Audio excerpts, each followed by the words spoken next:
देखिए नाजरीन, यहां पर एक आप वीडियो देख रहे होंगे जो आपको नजर आ रही होगी। यहां पर जो मेरा दिखाने का मकसद है वो ये है कि देखिए, अंधभक्ति चरम सीमा पर पहुंच गई है।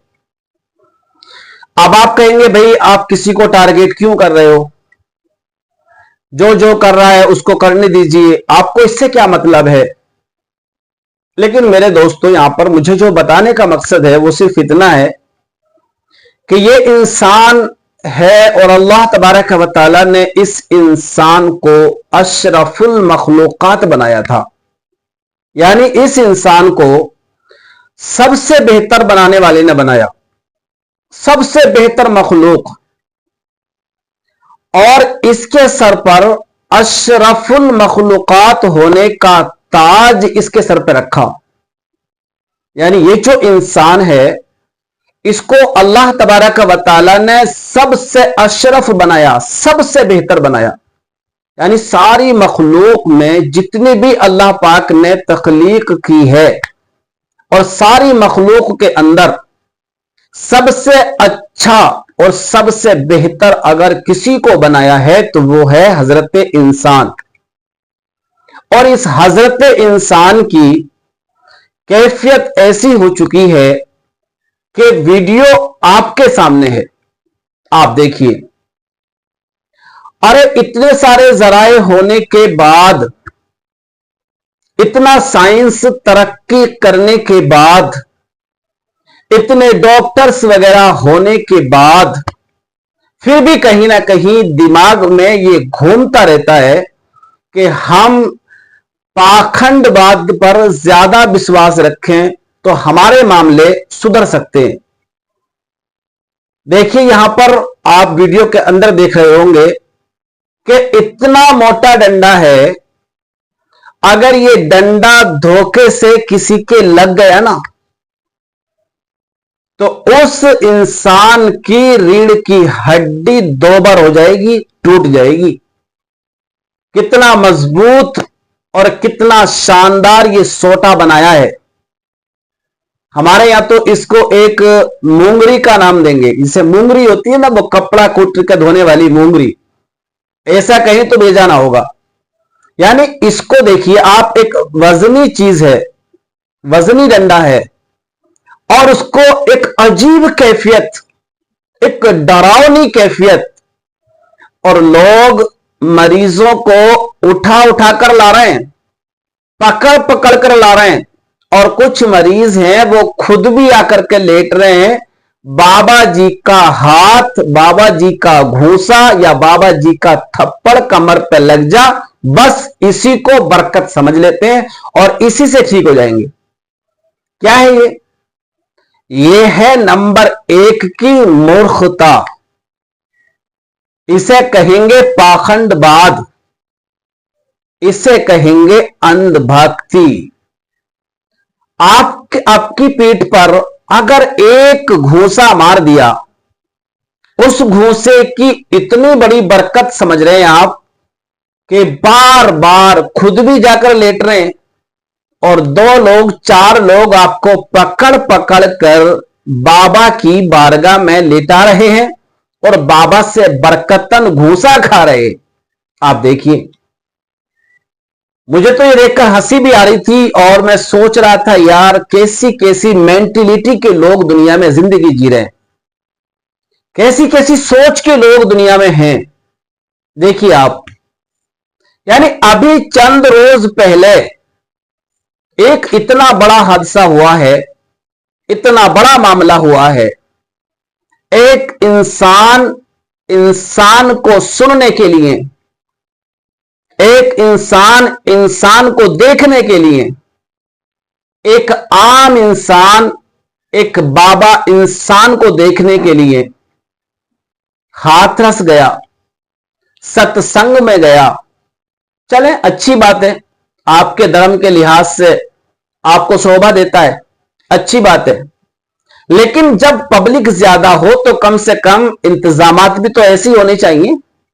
अभी देखिए, आपने सुनी होंगी, न्यूज़ें बहुत सारी थी कि मक्कतुल मुकर्रमा में हज के टाइम पर वहां तकरीबन 1000 या 1100 की मौत हुई। देखिए यहां में वहां में बड़ा फर्क है, मैं आपको बताऊं। पहली बात तो वहां का टेम्परेचर हाई, क्योंकि अरबिस्तान है, रेगिस्तान है, टेम्परेचर हाई।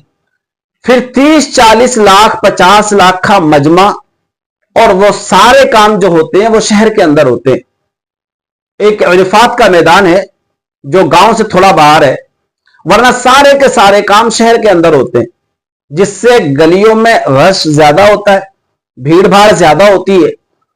और अक्सर आपने देखा होगा इंडिया में कि जो हज करने के लिए लोग जाते हैं उनमें ज्यादातर कमजोर होते हैं, जो जिंदगी का लास्ट स्टेप गुजार रहे होते हैं, यानी आखिरी उम्र में चल रहे होते हैं, यानी 60 से प्लस वाले।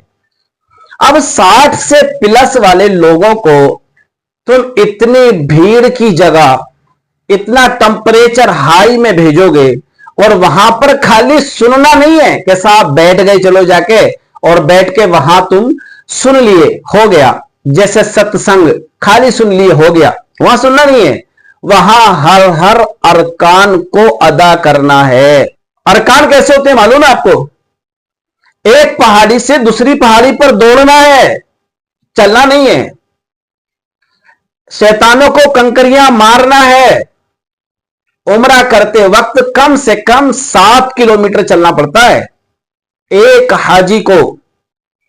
तो वहां काम है, और उस काम की पोजीशन में अगर लाखों लोगों में से 1000-1200 इंतकाल कर गए तो यह बड़ी बात नहीं है।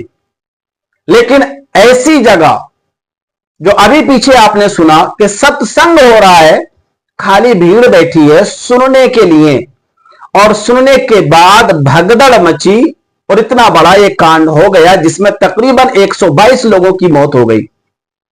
अब यहां पर आप देखिए, यानी मैं किसी मजहब पर तंज नहीं कर रहा हूं, मैं कमियां बताने की कोशिश कर रहा हूं कि देखिए माशरे में कमियां कहीं ना कहीं तो चल रही हैं, चाहे वो मुस्लिम हो या गैर मुस्लिम हो। अब यहां पर देखिए ये जो बाबा जी हैं इन पर बेखुदी का आलम तारी है।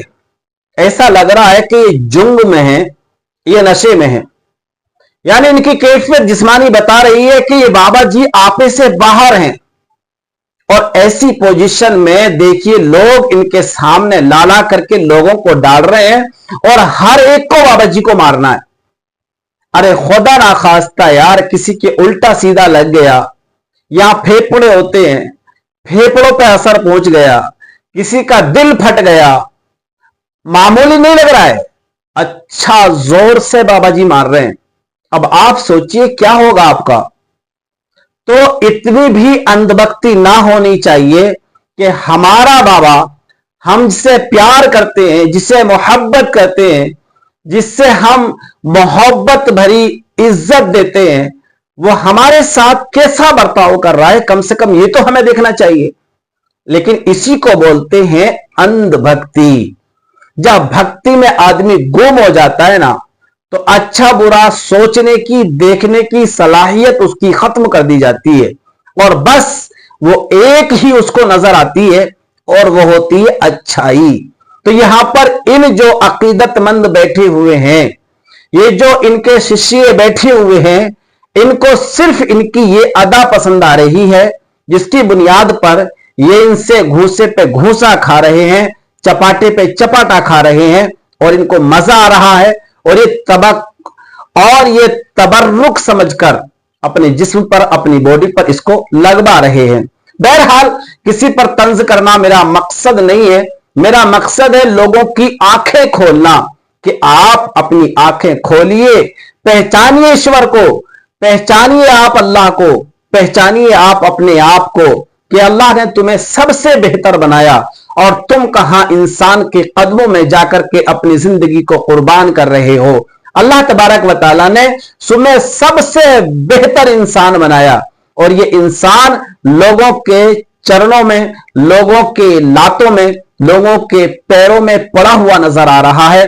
और यही वजह है कि जो अमीर है वो हर काम कर लेता है, हर हुनर में माहिर है, और जो गरीब है वो गुर्बत में पिटता हुआ चला जा रहा है। उसे डॉक्टर भी मार रहे हैं, उसे हकीम भी मार रहे हैं, उसे वैद भी मार रहे हैं, और उसे बाबा भी मार रहे हैं। तो लिहाजा जैसी आपकी मर्जी आप करें, बताना मेरा काम था, बस मैंने बता दिया। शायद आपको वीडियो समझ में आई हो। जरूर लाइक करें, शेयर करें। अल्लाह हाफिज।